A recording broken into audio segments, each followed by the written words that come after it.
విప్లవోద్యమంలో పనిచేసి ఆ తరువాత దిగజారిన వారికి గద్దర్ జీవితం ఒక గుణపాఠం, ఒక హెచ్చరిక అవుతుందని మావోయిస్ట్ పార్టీ కేంద్ర కమిటీ ఒక సుదీర్ఘ లేఖని విడుదల చేసింది.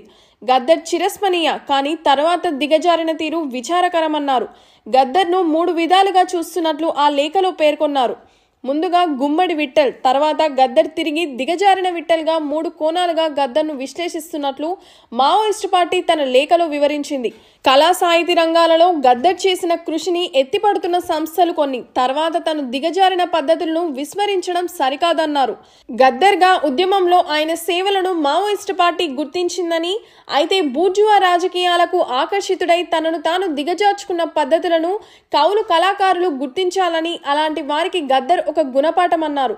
శ్రీకాకుళ ఉద్యమం, ఎమర్జెన్సీలో త్యాగాలు, ప్రభుత్వ ఫాసిస్టు నిబంధన కాండ, వీటన్నింటినీ ఎదుర్కొన్న ఆయన క్రమంగా బూర్జువా రాజకీయాల వైపు మనసు మళ్లీ దిగజారిపోయారన్నారు. పార్టీకి రాజీనామా చేస్తున్నట్లు, సెలవు తీసుకున్నట్లు గద్దర్ లేఖ రాసిన విజయాన్ని కేంద్ర కమిటీ ప్రస్తావించింది. గద్దర్ తన చుట్టూ పెనవేసుకున్న విప్లవ బంధాన్ని ఆయనే విడనాడిపోయారు. త్యాగాలను గుర్తించే ముందు వైఫల్యాలను, లోపాలను విశ్లేషించడం విప్లవోద్యమంలో సాంప్రదాయమన్నారు. లేఖ సారాంశాన్ని ముందుగా ఉన్న 10 పేజీలను తొలగించి చివరన 11వ పేజీ నుండి 15వ పేజీ వరకు ఈ వార్తలో మన ప్రేక్షకుల కోసం అందిస్తున్నాం.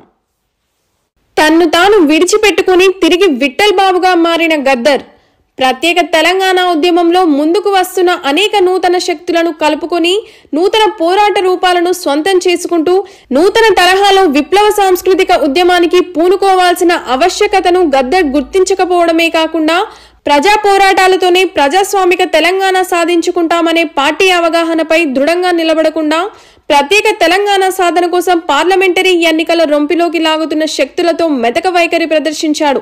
ఆ క్రమంలోనే ఆయన తన ప్రత్యేక రాజకీయ ఎజెండాతో ముందుకు వచ్చి ABN ఛానల్ కు ఇచ్చిన ఇంటర్వ్యూలో రాజకీయ శక్తి గురించి మాట్లాడాడు. ఆ అవగాహనతో ఆయన రూపొందించిన రాజకీయ ప్రజాస్వామ్య తెలంగాణ రాజకీయ శక్తి నిర్మాణం తక్షణావశ్యకత డాక్యుమెంట్ ను పార్టీకి పంపించాడు. ఆయన పార్టీ నిర్మాణ సూత్రాలకు లోబడి తన అభిప్రాయాలను పార్టీలో చర్చించడం కాకుండా అందుకు భిన్నంగా తన అభిప్రాయాలను బహిరంగంగా ప్రకటించడాన్ని పార్టీ ఆక్షేపించి ఆయనను పార్టీ నుండి సస్పెండ్ చేసింది. గద్దర్ తన తప్పును గుర్తించి బహిరంగంగా ఆత్మవిమర్శ చేసుకోవడంతో తిరిగి పార్టీ ఆయన సస్పెన్షన్ ను ఎత్తివేసింది. అయితే ఆ తర్వాత గద్దర్ క్రమంగా విప్లవ కార్యకలాపాలకు దూరమవుతూ వచ్చాడు.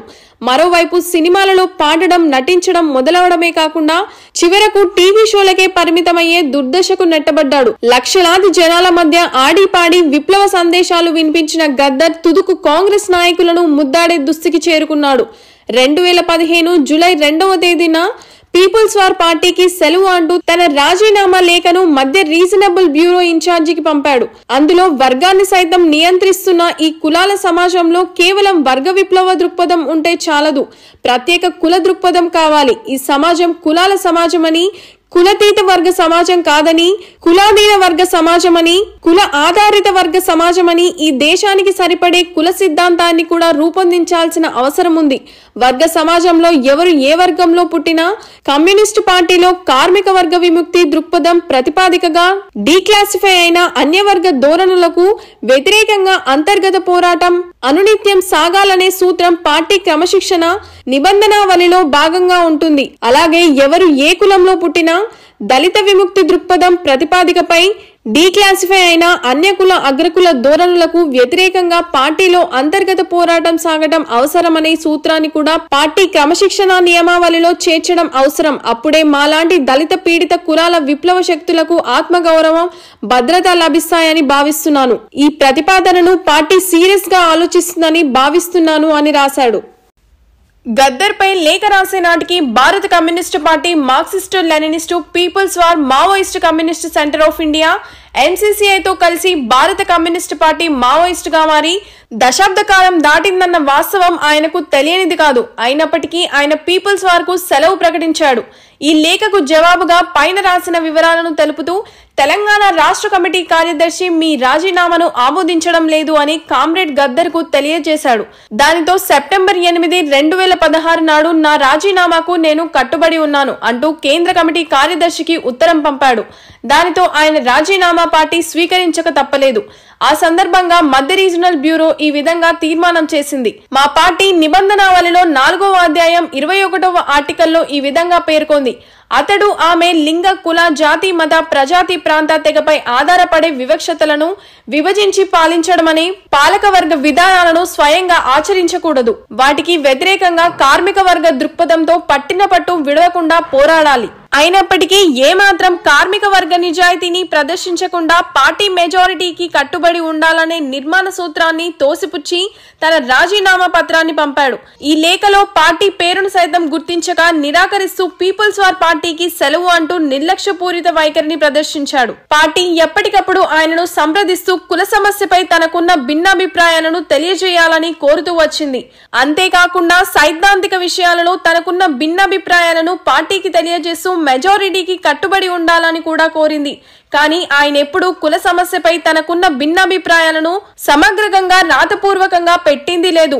వాస్తవంగా చాలా సంవత్సరాల క్రితమే గద్దర్లో విప్లవ జీవితం నుండి తిరోగమనం ప్రారంభమైంది. సిద్ధాంత రాజకీయ విషయాలలో దిగజారుడితో పాటు వ్యక్తిగత జీవితంలో కమ్యూనిస్టు విలువలు మృగ్యమవుతూ వచ్చాయి. ముఖ్యంగా పార్టీ క్రమశిక్షణకు భిన్నంగా పార్టీకి రాజకీయంగా నష్టం కలిగించే విషయాలను బహిరంగంగా మాట్లాడుతూ వచ్చాడు. పార్టీ ఎప్పటికప్పుడు ఆయనలో ద్యోతకమవుతున్న స్వార్థ రాజకీయ నిర్మాణ పెడధోరణులను గుర్తిస్తూ వాటి నుండి బయటపడేసేందుకు ఓపికగా కృషి చేస్తూ వచ్చింది.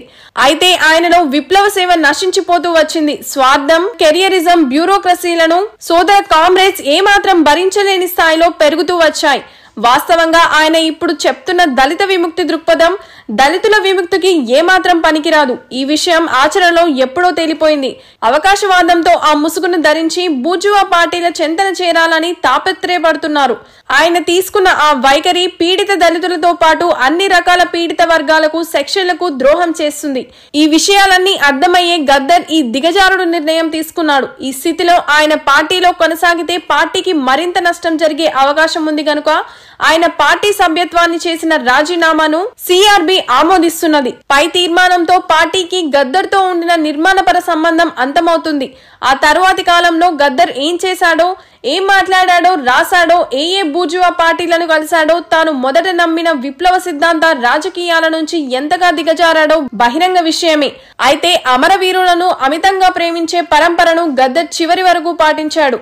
2023 మే 30 నాడు దండకారణ్యంలో అసూలు బాసిన కామ్రేడ్ కటకం సుదర్శన్ చిత్రపటాన్ని సందర్శించుకునే వరకు మరో మాటలో జీవితాంతం ఆయన మా పార్టీకి రాజీనామా చేసినప్పటికీ దీనిని కొనసాగించాడు. ఫాసిస్టు రాజ్య విధానాలను సవాల్ చేస్తూ అమరుల అపురూప త్యాగాలను గానం చేసిన దీశాలి ఆయన.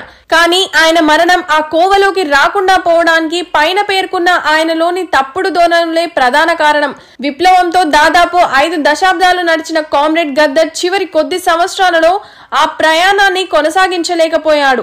ఆయన భారత రాజ్యాంగ దోపిడీ మూల స్వభావాన్ని అర్థం చేసుకోలేకపోయాడు. డాక్టర్ అంబేద్కర్ ను ఎత్తిపడుతూ రాజ్యాంగాన్ని కూడా ఎత్తిపట్టాడు.